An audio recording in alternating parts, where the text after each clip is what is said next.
오늘 하나님 말씀은 시편 122편. 이것은 이제 계속해서 이 강림절에 읽는, 대림절에 읽는 그 렉셔너리 중에 이제 첫 번째 나오는 구절입니다. 그래서 122편 성전에 올라가는 순례자의 노래, 다윗의 시라고 되어 있습니다. 이것을 우리 다 같이 한 목소리로 쭉 여기 3절 4절은 이제 좀 뺐습니다만 같이 읽겠습니다. 시편 122편 같이 봉독을 합니다. 사람들이 나를 보고 주님의 집으로 올라가자 할 때에 나는 기뻤다. 예루살렘아, 우리의 발이 네 성문 안에 들어서 있다. 거기에 다스리는 보좌가 놓여 있으니 다윗 가문의 보좌로구나. 예루살렘의 평화가 깃들도록 기도하여라.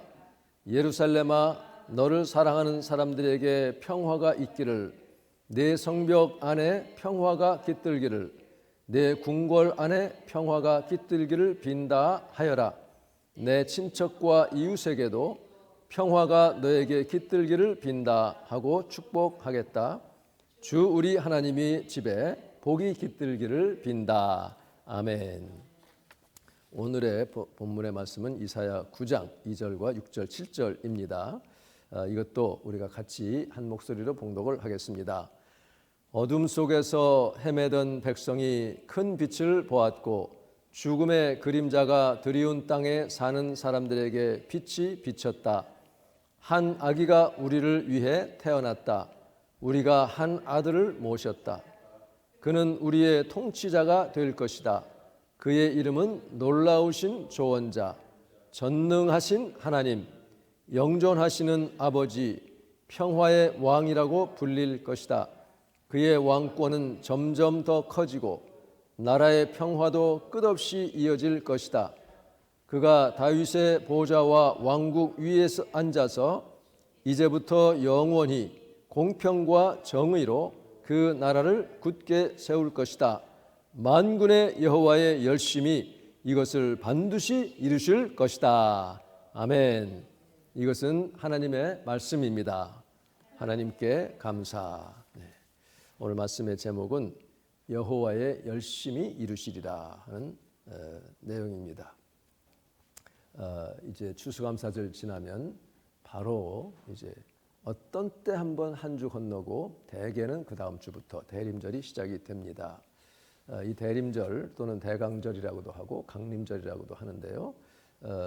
이것이 한 해의 교회력으로 처치 칼렌더로, 처치 이어로서는 대림절로부터 시작이 됩니다. 한 해가 시작이 돼서 그 캘린더가 바뀌는 것이 바로 이 첫째 주일, 대림절 주일부터 시작이 됩니다. 영어로 이제 advent라고 하는데 이건 강림 또는 출현, 도래 그런 뜻이죠. 그래서 이 arrival that has been awaited, 기다려오던 것 또는 어떤 존재, 어떤 분, 그분이 도착하는 이제 그런 뜻인데 이 도래하시기를, 강림하기를 기다린다 하는 그런 뜻으로 우리가 지금 애드벤트를 지납니다. 예수님이 오실 것을 기다리는데 그 예수님이 처음 오시는 초림, 탄생하시는 그 날을 우리가 기다리면서 동시에 다시 오실 예수님을 기다리는 이중적인 기다림의 계절이 바로 이 대림절 계절이죠.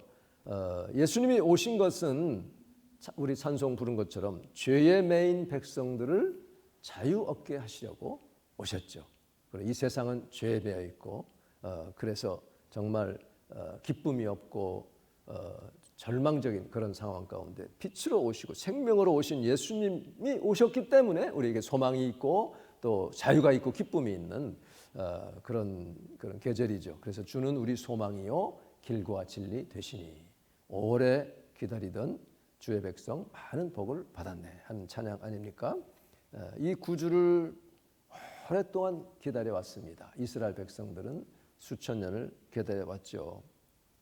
그런데 막상 예수님이 오셨을 때는, 처음 탄생하셨을 때는 대부분의 이스라엘이 기다리던 그런 모습과는 전혀 다른 그런 모습으로, 아기로, 그러니까 자기들을 구원할 메시아가 하고 아기로 태어날 것을 누가 상상을 했겠어요?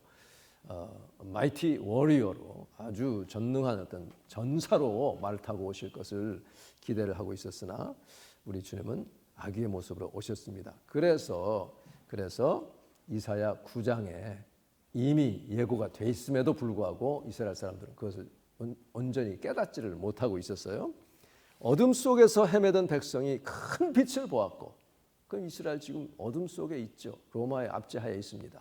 또 그동안에 왕정을 하고 그래 했지만 우상 섬기느라고 결국은 다 망하고 포로가 되고 흩어졌다가 또 다시 모였다가 뭐 성전을 짓긴 했는데 옛날 성전 같지는 않고 하여튼 그러다가 한 400년간은 아무에게도 주님이 음성을 안 들려줬잖아요. 선지자가 없는 말라기 이후로는 캄캄한 암흑의 시대, 그런 어둠 속에 헤매던 백성이 큰 빛을 보게 되었죠. 죽음의 그림자가 드리운 땅에 사는 사람들에게 빛이 비쳤다, 이렇게 선언을 하고 있어요. 그러니까 이게 뭐냐면 보세요. 예수님 오시기 전 730여 년 전입니다. 그런데 과거 완료로 써요. 큰 빛을 보았다, 비쳤다. 이게 무엇이냐면 이루어질 일이지만 너무나 확실하게 하나님이 선지자를 통해서 주신 말씀이기 때문에 확실하게 이루어질 것을 이미 과거형으로 지금 쓰고 있는 것입니다.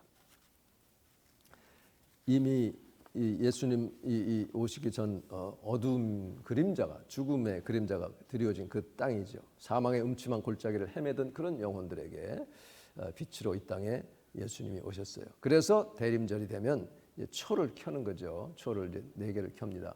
뭐 색깔을 구분하기도 하고 그냥 똑같은 색깔로 하기도 하는데요. 처음 초는 뭐냐면 원래 이제 보라색으로 돼 있어요. 그래서 예전 색깔도 이 대림절 기간에는 보라색입니다. 이 보라색은 왕권을 상징하기도 해요. 왕으로 오실 예수님을 기다리는 그런 뜻도 있고, 또 한 번 교회력에 보라색을 쓸 때는 사순절 기간입니다. 그러니까 회개의 기간, 주님 오셔서 십자가에 죽으실 그 날을 보면서 부활을 바라보며 보내는 것이 바로 보라색 스토를 쓰고, 그렇게 예를 들어 장식할 때는 여기다 이렇게 장식할 때도 원래 이제 보라색으로 하는 것입니다. 그런 의미가 있다는 것을 우리가 알고 지나면 좋습니다. 그래서 자신을 성찰하고 주님을 맞이할 내 마음을 잘 비워두는 거죠. 속에 있는 이 합당치 않은 것들을 다 제거받는 그런 기간으로 지나면 이것이 정말 우리에게 유익된 기간입니다. 대림절 기간 그리고 사순절 기간, 이것을 우리에게 허락하신 뜻이 있는 것이죠. 첫 번째 초는 기다림과 소망의 그 촛불입니다. 소망의 빛이 되심을 기다리는 거죠. 그리고 두 번째는 이제 첫 번째를 킨 상태에서 두 번째 주일에는 준비의 촛불이에요. Candle of Preparation입니다. 또는 회개의 촛불이라고도 합니다. 우리가 주님 앞에 교만했던 것, 게을렀던 것, 우리 모든 죄를 회개하면서 마음 준비하는 그런 의미가 있죠. 이 세상에서 정말 우리 때문에, 우리의 죄 때문에 하나님 나라가 이루어지지 못하고 있는 거 아닙니까? 우리의 시기와 질투, 분쟁, 또 이렇게 욕심 부리고 다투었던 이런 것 때문에 이 세상이 이렇게 어려워지고 어두워진 그런 우리 모습을 보면서 다시 오실 예수님, 또 태어나실 그 예수님을 예비해서 주의 길을 예비하고 그의 첩경을 평탄하게 하는 그런 기간으로 지나는 것이죠. 그리고 세 번째 주일은 이 세 번째는 특히 핑크빛 촛불을 켭니다. 왜냐하면 이게 사랑의 촛불이에요. Candle of Love입니다. 예수님이 오셔서 우리를 사랑하셔서 자신을 내어주신 그 사랑과 나눔, 기쁨의 촛불로 이제 세 번째 촛불을 이렇게 켭니다. 그래서 하나님이 이 세상을 이처럼 사랑하사 독생자를 주셨으니 누구든지 그를 믿는 자마다 멸망치 않고 영생을 얻게 하려 하심이라 하는 그 주님의 사랑, 하나님의 그 사랑, 자신을 대속제물로 내놓으시기 위해서 오신 그 예수님, 그 사랑을 우리가 기리는 그런 촛불이죠. 그리고 네 번째 주일은 기쁨의 촛불입니다. Candle of Joy예요. 주님이 오신 소식이 천사들이 목동들에게 알려준 소식이 기쁨의 소식 아닙니까? 보라, 이제 온 백성에게 미칠 큰 기쁨의 복된 소식, 굿 뉴스, 좋은 소식을 너희에게 전하노라. 그러니까 예수님이 오신 것이 고통에 쌓여 있고 죄에 매여 있는 백성들에게 정말 기쁜 그런 소식이 된다는 그것을 밝히는 초가 바로 기쁨의 촛불입니다. 그리고 이제 한가운데는 하얀 촛불로서 이제 성탄절 전야 내지는 성탄절 그 당일날 성탄의 흰색 촛불, 그리스도의 촛불이라고 합니다. 그래서 그 촛불을 켜면서 예수님과 만나는 그러한 그 의미를 가지게 되는 거죠. 우리 인류를 하나님과 원수되었던 우리를 화해시키는 화해자로서 오신 예수님, 그 예수님을 만나서 예수님을 통해서 아버지와 이렇게 회복되는 그런 것을 의미하는 그런 촛불입니다.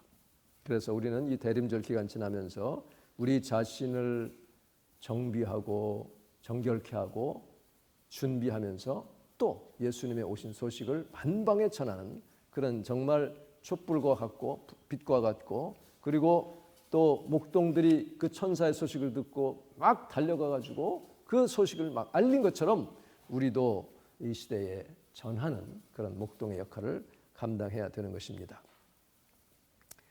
우리 이 대림절 지나면서 우리 자신만 기뻐할 것이 아니라 다른 믿지 않는 사람에게도 그런 기쁨의 소식을 나누고 또 사랑을 나누고 함으로써 이 예수님의 촛불이 꺼지지 않도록 계속해서 우리가 켜놓아야 될 그런 귀한 또 뜻이 있습니다.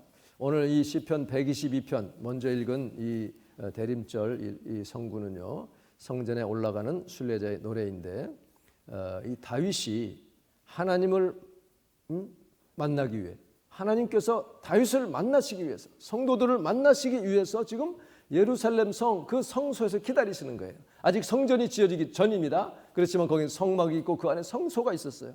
그 성소를 향해서 올라가는 그 기쁨을 지금 표현하는 것이죠. 그러면서 내가 이 주님의 집으로 같이 갑시다 할 때 기뻤다는 거예요.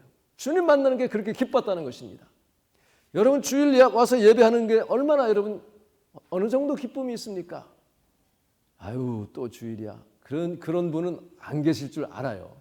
그런데 내가 정말 얼마나 더 열심으로 주님을 고대하며 가서 주님 만나야지, 예배해야지, 찬양해야지, 기도해야지, 그런 마음, 다윗이 그것을 너무나 기뻐했어요. 법궤를 들여올 때 얼마나 기뻤으면 옷이 다 벗겨지는 것도 모르고 춤을 췄겠습니까? 그런 기쁨을 지금 여기서 표현하고 있어요. 하나님께서 기다리고 계시는 그 로버트 멍어가 쓴 내 마음 그리스도의 집이라는 소책자 있잖아요. 내가 시간과 장소를 정해서 이제 그 시간에 이렇게 가서 기도하는데 어떤 때는 조금 내가 늦을 때도 있잖아요. 또 어쩌다가는요 막 바쁜 일을 하다가 또 시간 됐어 하고 짜증이 날 때가 있어요. 그럼 아이고야 하나님 내 마음이 왜 이랬습니까 하고 이제 회개를 하는데, 그 로버트 멍어 목사님은 자기가 늦게 가면은 예수님이 기다리고 계신다잖아요. 널 기다리고 있다. 왜 이렇게 늦게 왔느냐? 주님이 나를 만나시기 위해서 기다리시는 이 성전, 마음의 성전, 여러분의 기도하는 그 곳, 여러분 그 주님과의 만남을 정말 기뻐하시기 바랍니다.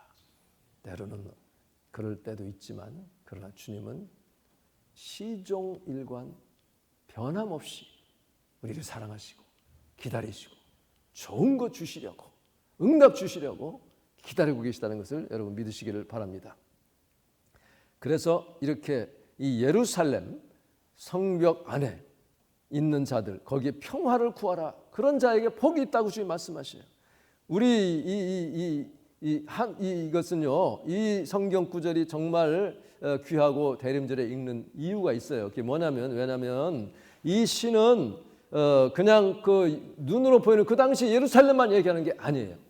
영적이면서도 예언적인 의미가 있습니다. 그래서 이것이 대림절에 읽혀지는 거예요. 하늘의 예루살렘을 우리가 바라보는 거예요. 천국이 되면 저 하늘로부터 새 예루살렘이 신부가 신랑을 위하여 단장한 것 같은 그 예루살렘이 하늘로부터 내려오는 것입니다.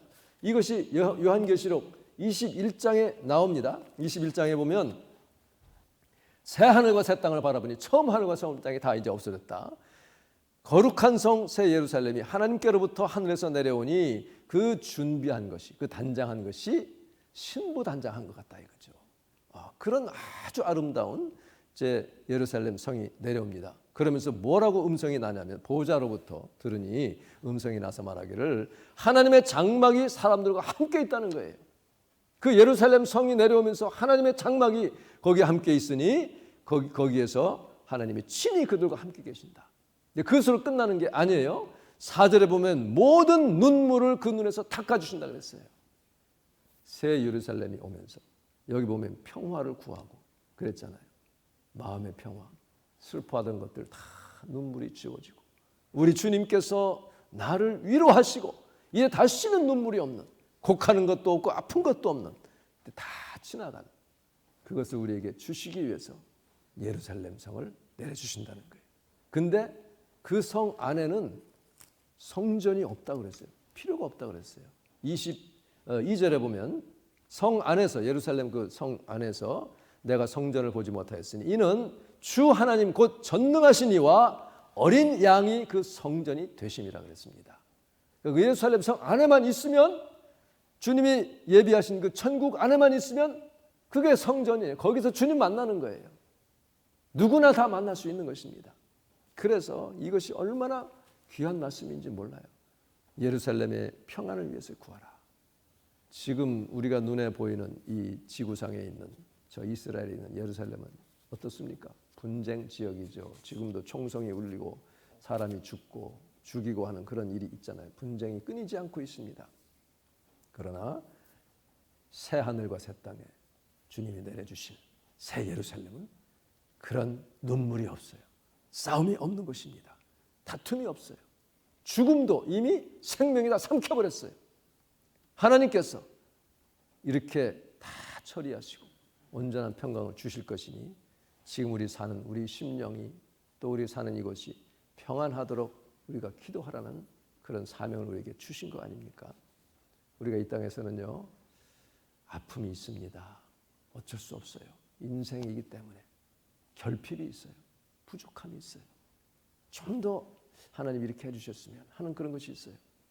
두려움도 있습니다. 그리고 아까 얘기한 것처럼 이 정치, 사회, 그레샴이 어떤 법칙을 얘기했죠. 악화는 양화를 구축한다.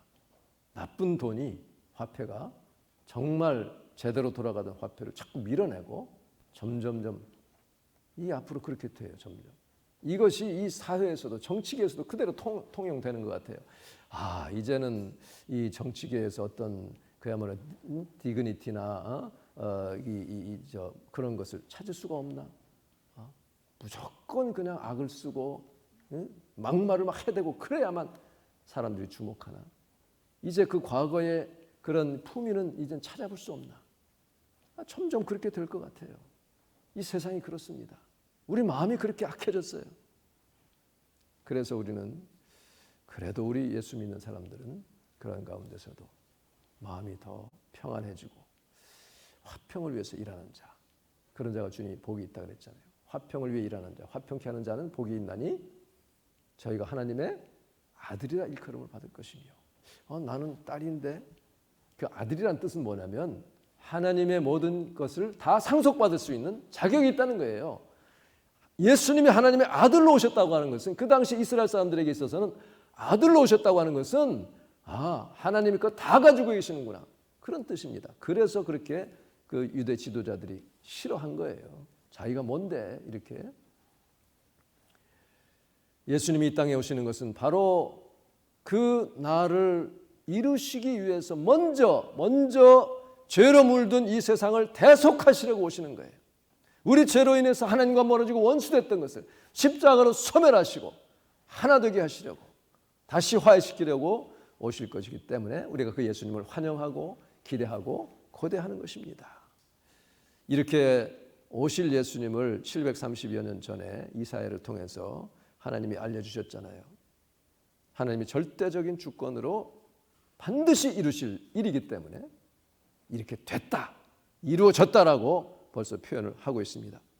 그래서 이사야 55장 11절에도 보면요, 내 입에서 나아가는 말도 이와 같이, 그러니까 비가 하늘에서 내려가지고 다시 돌아가지 않는 것처럼 헛되이 내게로 돌아오지 아니하고 나의 기뻐하시는 뜻을 이루며 내가 보낸 일에 형통하리라. 여러분, 하나님이 한번 말씀하시면 반드시 이루는 것을 믿으시기 바랍니다. 주님이 보내신 일에 형통하리라고 약속하셨어요. 그 약속의 말씀을 믿으시기를 바랍니다. 그래서 이 소망이라고 하는 것은 그냥 막연히 기다리는 게 아니에요. 막연히 기다리는 그런 소망이 아니라 확실하게 이루어질 것을, 마음의 확신을 가지고 기다리는 소망이 그 성경에 나와 있는 소망입니다. 그래서 바울은 소망이 우리를 부끄럽게 하지 않는다고 말씀하시잖아요. 이렇게 예고하신 대로 메시아를 보내주셨어요. 한 아기가 나셨다. 한 아들을 우리에게 주셨다. 이 세 번역에서는 우리가 모셨다고 되어 있지만 우리에게 given, a son is given이라고 되어 있어요. 하나님이 세상을 이처럼 사랑하사 독생자를 주셨으니 우리에게 주셨다는 거죠. 그의 어깨에는 정사를 메었고, 이제 보통 개혁에는 그렇게 나와 있죠. government라고 되어 있습니다. 그것이 바로 우리를 통치하신다는 뜻이죠. 그래서 그는 우리의 통치자이시다. 이어서 그 통치자의 특성을 알려주는데, 이렇게 보면 이 세상에는 없는 통치자예요. 완벽한 지도자입니다. 이 세상 지도자 아무리 훌륭해도, 옛날 중국의 요순 시대가 가장 태평성대였다고 하는데, 그렇다 할지라도 완전하지는 않았죠. 뭔가 이 지도자들은요, 이 세상은 아무리 훌륭해도 뭔가 하나 부족해요. 하나 이상은 부족합니다.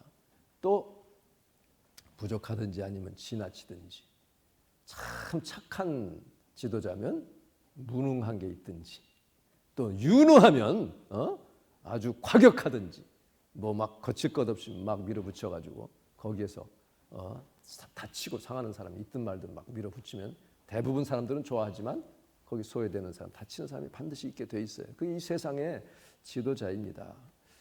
또 착하기도 하고 유능하기도 하다면 얼마 못 가야 또 건강이 안 받쳐주든지 암살을 당하든지 하여튼간에 그게 불완전합니다. 이 세상 창조된 이래로 완전한 지도자라는 것은 없었어요. 없었어요. 아무리 훌륭한 그 왕이 있어도 그 왕 아래에서 백성 중에 한 사람도 굶은 사람이 없다? 그런 시대는 없습니다. 그런 왕은 있지를 않았어요. 범죄자가 한 사람도 없다? 없습니다. 아니 혹시 범죄자가 있어도 다 잡혔다? 그렇지 않죠. 그렇지 않은 경우가 다 너무나 많습니다. 아무리 지금 세상이 좋아도 일자리가 누구에게나 다 만족스럽게 주어져 가지고 100% 이상 나는 조금도 불만이 없고 너무너무 만족하는, 모든 사람이 다 만족하는, 아니면 나 개인에게 있어서도 정말 하나도 부족한 것이 없는 그런 이 세상의 일자리라는 게 없는 거 아니에요. 그냥 내가 욕심 내려놓고 그저 주님 안에서 내 마음을 다스리니 만족하고 기뻐하고 즐거워하는 것이죠. 이렇게 우리는 불완전한 시대, 불완전한 지도자, 불완전한 환경 속에서 살고 있습니다. 그렇기 때문에 우리는 이 메시아의 시대가 도래하기를 고대하는 것 아닙니까? 역으로 한번 생각해 봅시다. 만일에 지금 이 세상이 거의 완벽에 가까운 한 90% 천국 같다 라고 한번 생각해 봅시다. 100%는 어차피 기대할 수 없으니. 그러면 우리가 완전한 영원한 천국을 바랄까요? 지금 세상이 너무 좋아가지고 아이고 하나님 조금만 늦게 오세요. 좀 더 즐기고 그렇게 되지 않을까요? 그런데 또 그 90% 천국 다 모든 게 거의 완벽해. 그런데 조금 모자라. 그러면 우리 마음이 어느새 스포일 돼가지고 이거 왜 이렇게 모자란 거야? 이거 내가 예를 들어서 몸이 좀 안 좋아서 이상적인 나라에서 그냥 전화 한 통만 하면 약이 하나 와가지고 그 하나만 먹으면 다 낫는 그런 시대가 왔다고 칩시다. 그러면 거긴 너무 익숙해진 나머지 전화는 왜 해야 돼? 이렇게 되는 거죠. 그러니까 그런 면에서는 천국을 기다릴 수도 있지만 또 너무 즐겁고 좋으니까 천국이 좀 늦게 왔으면 그게 사람의 마음입니다. 천만다행히도 90% 천국은 존재하지 않고 여태까지 존재한 적이 없습니다. 자, 이제 오시기로 작정된 왕은 그 완전하신 모습을 다양한 이름으로 지금 소개하고 있어요. 첫째는 놀라우신 조언자라고 했는데 이제 원더풀 카운슬러, 원더풀 카운슬러. 이 개역 개정에서는 둘로 나눴죠. 원더풀 카운슬러, 기묘자라, 모사라. 핸델의 메시아에서도 둘로 나눴어요. 원더풀 카운슬러 이렇게 이제 나눴죠. 그런데 이제 그 뒤 거랑 비교해 보면 이제 대개 하나로 묶어서 얘기합니다. 훌륭한 경이로운 조언자 또는 보혜사. 예수님이 또 다른 보혜사 성령을 보내주신다고 했으니 자신이 보혜사이시죠. 또 다른 보혜사라 했으니 경이로운 그런 조언자 보혜사. 완전한 지혜와 총명의 주님을 말씀하고 있습니다. 그러니까 여러분이 지금 이 땅에 사는 동안에도요. 주님으로부터 지혜를 받으면 세상에 따를 수 없는 지혜를 받을 수가 있어요. 그 주님 맛을 보여주십니다. 그러니까 주님을 의지하세요. 믿고 기도하시기 바랍니다. 그러면 정말 내가 해야 될 일, 주님이 나로 하여금 하기 원하시는 그 일을 할 수 있는 지혜와 능력을 주시는 거예요. 원더풀 카운슬러예요. 이럴 땐 이렇게 해라. 이렇게 알려주십니다. 전능하신 하나님이다. 아들인데 또 하나님이라고 그래요. 그 하나님의 속성을 다 가지셨다는 얘기죠. 여러분 젊은이들이 열광하는 지금 어린아이들을 열광시키는 마블 시리즈 있잖아요. 마블 영화들 막 보면 뭐 스파이더맨 뭐 여러 무지하게 많더라고요. 근데 뭐 지금 나이에 그거 뭐 즐길 나이는 아닌데 하여튼 보면 슈퍼히어로에 열광하잖아요. 뭐 원더우먼도 나오고 뭐 옛날부터 쭉 이렇게 나왔는데 초능력을 가지고 적과 싸우죠. 한국의 마동석인가 하는 배우가 또 한번 출연한 적도 있고 그렇죠. 인간의 한계를 뛰어넘고 싶은 그런 사람들의 욕망을 이제 투영해서 이렇게 대리 만족시켜주는 거 아니에요? 그런데 그런 사람 슈퍼히어로들도 다 보니까 한계가 있어요. 뭐 하나 특별히 잘하는데 어느 부분에 약해요. 근데 그런 게 없으면 재미가 없어요. 약한 것이 있고 또 뭐 강한 것도 있고 그래서 서로 연합하고 또 그 상대 악하는 말이죠. 예를 들어서 울트론 이런 것들은 또 아주 강해가지고 혼자 힘으로 못하고 뭐. 근데 이 세상에는 스파이더맨도 없고요. 600만 불의 사나이도 없고 그래요. 슈퍼히어로는 없습니다. 예수님은 이 땅에 오셨을 때는 전능하신 하나님이시지만 그 전능하심을 다 주장하지도 않으셨고 발휘하지도 않았어요. 오히려 연약해지셔서 십자가에 못 박혀 죽으셨습니다. 그러니까 다 발휘하지 않았어요. 그러나 다시 오실 때는 철장 권세를 가지고 그 입에서는 불검이 나와서 모든 악을 소멸시킨다고 했어요. 아마겟돈 전쟁에 수억의 그 적 그리스도의 그 군대들이 하나님의 군대와 대적해서 싸우려고 모인 순간 어떻게 합니까? 하늘에서 불이 내려가지고 뭐 싸워보지도 못하고 다 그냥 망하는 거 아니에요. 그런 전능하신 하나님의 속성과 능력을 다 지니신 분이라 그런 뜻이에요. 뭐 혼동하라고 하는 게 아닙니다. 우리가 기다리는 다시 오실 왕은 전능자로서 악을 심판하시고 그를 믿고 기다리는 자에게 정말 영원한 기쁨을 주시는 그런 주님이시기 때문에 우리가 그분을 소망하고 기다립니다. 영원하신 아버지라. 그 아버지의 그 특성들을 다 갖고 계시다는 뜻이죠. Everlasting Father 또는 Eternal Father. 아들인데 또 아버지라고 부릅니다. 참 신비하죠. 영원토록 우리를 보호하시고 돌보시고 공급해 주시는 그런 분이란 뜻입니다. 아버지와 같이 평화의 왕이라. Prince of Peace. 그래서 이 땅에 오셨을 때 나귀를 타고 입성하셨잖아요. 천사를 동원해서 싸우지 않으시고 그냥 힘없이 십자가에 못 박혀 죽으셨어요. 누구 때문에? 우리 때문에. 여러분과 나 때문에. 나의 죄 때문에. 그 예수님 정말 평화를 주시기 위해서 참된 평화를 주시기 위해서 이 땅에 있는 동안에는 그 능력을 다 쓰지 않으시고 십자가에 달려서 연약해지셔서 죽으셨습니다. 그러나 우리가 답답해할 것이 없는 것은 다시 오셔서 이제는 모든 악을 다 제거하시고 부담되는 일들 저거 왜 해결이 안 될까? 왜 이렇게 어려운가? 이런 것 다 제거해 주셔서 적그리스도, 사탄, 적그리스도, 그다음에 거짓 선지자들을 불못에 집어넣으시고 거기에 사망까지도 다 집어넣으셔서 영원한 평화를 주실 것입니다. 그날이 지금 다가오고 있습니다. 멀지 않아요. 가까이 오고 있습니다. 그 주님을 여러분 이 대림절 기간 동안에 간절히 사모하시기를 바랍니다. 우리는 하나님의 아들을 알아보지 못했고 그릇된 길로 제멋대로 갔고요. 탐심 부렸고 교만했고 또 용서하지 못했고 시기 질투했습니다. 그런 우리 자신의 모습을 주 앞에 고백하면서 주여 내게 평화가 없어졌습니다. 내 이웃 간에도 평화를 다시 누리기를 원합니다. 참 그런 참 간절한 기도를 우리가 드리는 시간이 있기를 바랍니다. 지금 한국도 미국도 쫙 갈라졌잖아요. 양쪽 두 진영이 갈라져가지고 옛날과 달리 그렇게 싸울 수가 없어요. 너무 극악하게 싸웁니다. 이것이 바로 주님이 다시 오셔야만 되는 이유이죠. 이런 세상에 평화의 임금으로 오시는 주님, 우리는 간절히 기다립니다. 우리로 하여금 이 땅에 있는 동안에 그 예수님을 기다리면서 화목의 화평의 사신이로 일하라고 우리를 부르신 것을 여러분 꼭 기억하시기를 바랍니다.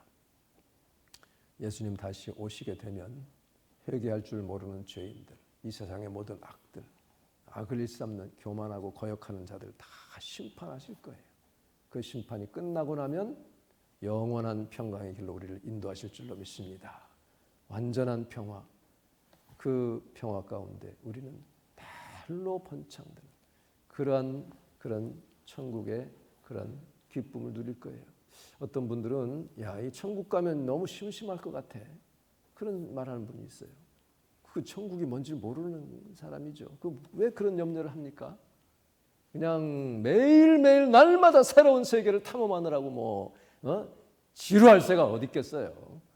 지금 이 땅에서는 내가 무슨 좋은 여행 간다, 멋있는 곳에 내가 이제 세계적인 그 관광지 간다고 하면 어떻게 됩니까? 스케줄 잡아야죠. 연락하고 다 해야 되죠. 돈 모아야 되죠. 그렇게 해서 또 몇 시간 전에 공항에 가야 되죠. 가면 딜레이 되거나 캔슬되는 일 너무나 많죠. 가서 아무리 재밌게 놀아도 갔다 오고 나면 크래시가 나죠. 몸살 나고 그렇잖아요. 이게 이 세상의 즐거움입니다. 어떤 분은 그 즐거움을 위해서 교회도 빠지면서 막 다닙니다.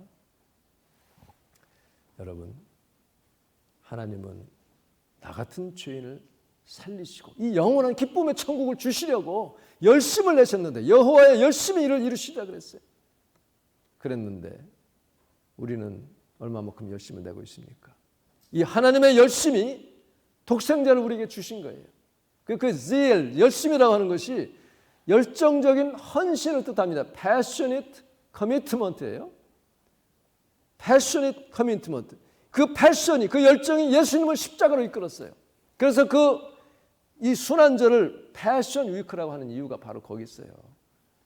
예수님이 나를 너무나 사랑하셔서 순환당하신 그 순환을 패션이라고 말하고 있는 것입니다. 우리를 위해서 이렇게 열정을 내신 우리 주님을 위해서 여러분은 얼마나 패션을 갖고 있습니까? 라우디게아 교회를 향해서 예수님이 내가 열심을 내라 회개하라 이렇게 말씀하셨어요. 현대교회 정말 차지도 않고 뜨겁지도 않으니 내가 너를 토하고 싶다. 그런 말씀을 하시는데 우리는 정말 열심을 내는 모든 일에 주님의 일에 열심 내는 여러분 되시기 바랍니다.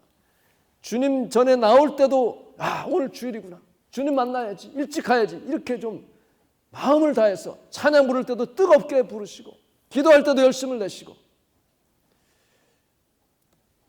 요즘 월드컵 축구 열기가 한창이죠.